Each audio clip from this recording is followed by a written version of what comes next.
আবার একটা নতুন ভিডিওতে আপনাদের ওয়েলকাম জানাই। আমরা আবার একটা আপডেট নিয়ে চলে এসেছি। আজকে 24 তারিখ আপনাদের জানাই, গত 2-1 দিন আগে আমার একটা বন্ধুর অ্যাকাউন্টে যুবশক্তি প্রকল্পের 1500 টাকা কিন্তু ক্রেডিট হয়েছে।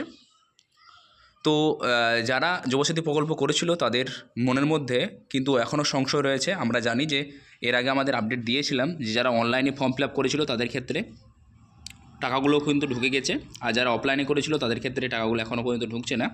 তো আমার বন্ধুরা অনলাইনে করেনি, অফলাইনে করেছিল, কিন্তু টাকা তার ঢুকে গেছে।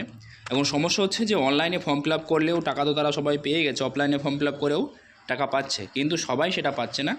এবং আমার যে বন্ধুটার কাছে যে মেসেজটা এসেছিলো সেটা আপনাদের সামনে উপস্থাপন করছি, দেখুন একবার। এই মেসেজটি বন্ধুর কাছে 14ই মার্চ এসেছিলো।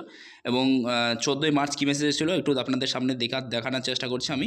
এটা সাধারণত এই বন্ধুটা সাধারণত ফেব্রুয়ারি মাসের 22 তারিখে ফর্মটা ফিল আপ করেছিল, এবং 22 তারিখে ফিল আপ করার পরে গত 14ই মার্চ কিন্তু তার হোয়াটসঅ্যাপে কিন্তু এই পশ্চিমবঙ্গ সরকার এই ওয়েবসাইট থেকে সাধারণত একটা মেসেজ করা হয়েছে, যে এখানে সাধারণত জানানো হয়েছে যে তাদের যে অঙ্গীকার ছিল যে 1,500 টাকা করে দেওয়ার কথা, অর্থাৎ যুবশক্তি প্রকল্পের অন্তর্ভুক্ত সমস্ত থেকে যে 1,500 টাকা করে দেওয়া হবে সেই টাকা কিন্তু তার কাছে মোবাইলে ক্রেডিট হয়েছে।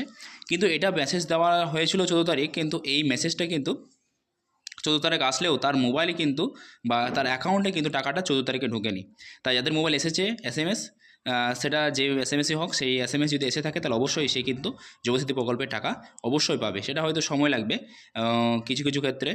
আমি এবার দেখিয়ে দিই যে এই মেসেজটা আসার পরে ব্যাংকের ক্রেডিট হওয়া একটা মেসেজ তার মোবাইলে কিন্তু এসেছিলো, সেখান থেকে সেটা দেখানো আপনাদের সামনে আমি দেখানোর চেষ্টা করছি।